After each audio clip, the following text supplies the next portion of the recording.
है 27 जुलाई और एक नए ब्लॉग में आप सभी का स्वागत है। हम उठ गए तो जल्दी, अनय को स्कूल छोड़ा। आज उसको स्कूल जाना नहीं था, स्कूल छोड़ा, फिर उसके बाद काम में लग गए क्योंकि शो आने वाला है, वो भी सरप्राइज़ है, बताएंगे जल्दी। तो उसके लिए काम चालू है और अच्छा शो है, ललित कला में होने वाला है, तो बस उसी की तैयारी चल रही है। मिलेंगे फिर जल्दी। तो यहाँ अनय ने अपनी पेंटिंग शुरू की है और बहुत समय से लगा था मुझे काम करना है। और अभी जो कैंप में जो कलर थे, तो छोटे वाले जो ट्यूब थे, वो अनय को दे दिया मैंने। तो अनय अब उससे अपना काम शुरू किया है। तो अच्छा रहता है। कई बार अभी बीच में जैसे संडे निकला, तो संडे को एक एक्टिविटीज़ होती थी, वो नहीं कि अब घर पे ये कर लेते हैं। इनके एग्ज़ाम भी आने वाले हैं और ऊपर चल रहा है काम, तो बीच बीच में जाके देखना होता है। और इसका इंटरेस्ट तो है काम करने में। और यहाँ ये चल रहा है काम ऊपर शेड का, ताकि बारिश में बहुत तकलीफ़ होती थी, पूरी सीढ़ियाँ वाटरफॉल बन जाती थी। और वहाँ D2H वाले अपने डिस्क लगा रहे हैं और यहाँ मैं फिर अपना काम शुरू कर रहा हूँ। उसमें कुछ एक आपको फॉर्म्स भी दिख रहे होंगे, टेम्पल्स दिख रहे होंगे। मेरे ख्याल से ये इससे एक चीज़ ये है कि ये जो लेयर्स है, लेयर्स को दूसरे लेयर्स में कैसे मर्ज करना है। कुछ चीज़ें बाहर आनी हैं, कुछ चीज़ें अंदर फर्स्ट लेयर के अंदर मर्ज हो जानी है। तो इससे बैकग्राउंड में जो चीज़ें आपको मिलती हैं, वो कई बार ऐसे इम्पैक्ट डालती हैं कि वो फ्लैट बैकग्राउंड से मर्ज हैं। जैसे आप इस साइड देख रहे हैं टेम्पल को, जो कोकोनट ट्रीज़ के अंदर है। और ये फिगर को भी मैं अब धीरे धीरे उसमें मर्ज कर दूंगा बैकग्राउंड में, तो जिससे वो बहुत कम मात्रा में दिखे, क्योंकि हमें फोकस करना है एलिफेंट पर और एक दो चीज़ें और पुटअप करना है, तो हम उस चीज़ पर फोकस कर रहे हैं और धीरे धीरे वो बिल्डअप होता जाता है।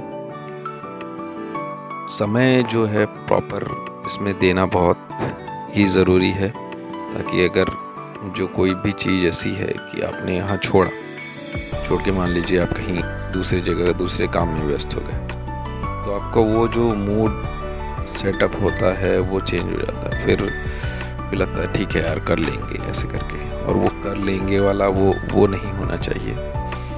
अगर बैठे हैं अपन करने के लिए, तो उसको करके ही उठना चाहिए। ये चीज़ें इम्पॉर्टेंट है, खासकर पेंटिंग में या कोई भी ऐसी विधा जिसमें आपका इंटरेस्ट हो।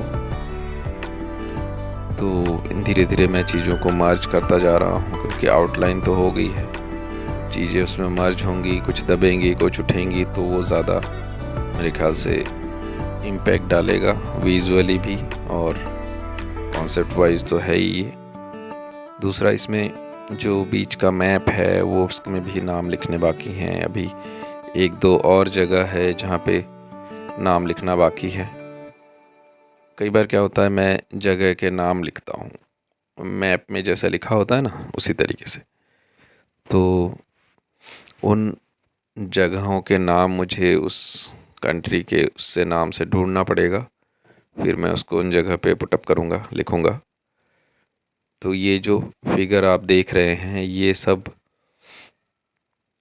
जो मर्ज करते हुए मैंने काम को उसमें रखा है, वो लगभग मेरे काम में ऐसे नहीं होते हैं।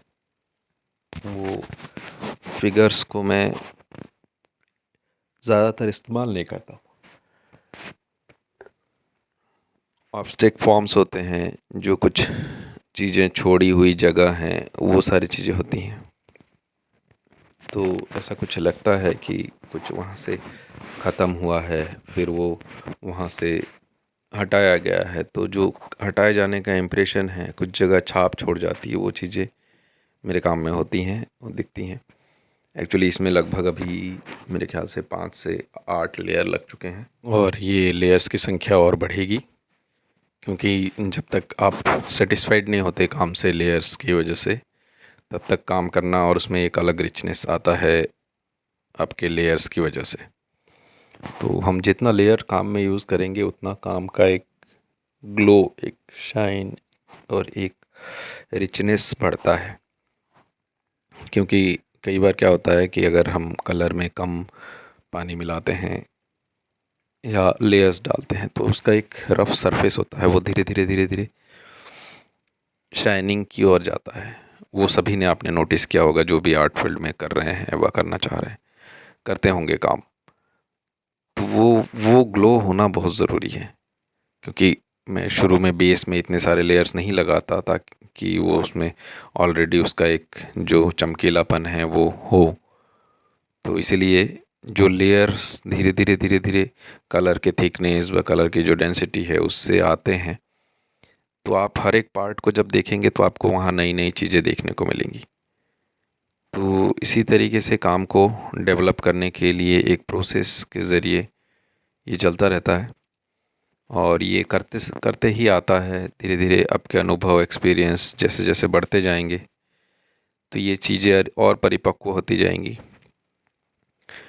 काम छोड़ने से ब्रेक हो जाएंगी ये चीज़ें। तो इसीलिए काम को पकड़े रखना वो बहुत इम्पॉर्टेंट है कि किस तरीके से काम को पकड़े रखा जाए। चाहे एक स्केच, दो स्केच या स्केच बुक में कुछ छोटा सा वाटर कलर ही किया, लेकिन उससे भी आपका एक रूटीन जो है वो बना रहता है। और मेरे ख्याल से वो जब कभी आप दूसरे काम शुरू करेंगे तो आपका रूटीन होना बहुत ज़रूरी है। क्योंकि जब रूटीन नहीं होगा तब समझ में नहीं आता है कि क्या करें, और ये चीज़ें हम भी भुगत चुके हैं। और रूटीन वाइज काम करना बहुत इम्पॉर्टेंट है और मुझे ऐसा लगता है। बाकी तो पता नहीं लोग रूटीन वाइज करते हैं नहीं करते हैं, लेकिन मुझे ये फील होता है कि हम रोज़ काम करें तो आपका हाथ जो है वो हमेशा फ्री होकर काम करेगा। और मेरे साथ ये वर्कआउट करता है। और जैसा कि आप लोग देख रहे हैं, लगभग लगभग ये इस तरह से मैं इस चीज़ों को किसी में ऐड कर रहा हूँ, किसी में रख रहा हूँ, किसी में निकाल रहा हूँ। तो इसी तरीके से काम डेवलप होता है। और यहाँ हम आज खाने वाले हैं पिज़्ज़ा। पूनम ने बनाया है कॉर्न चीज़ पिज़्ज़ा। और इसी के साथ ब्लॉग को हम आज यहीं ख़त्म करते हैं। ब्लॉग से बने रहिए, प्यार देते रहिए। नमस्कार।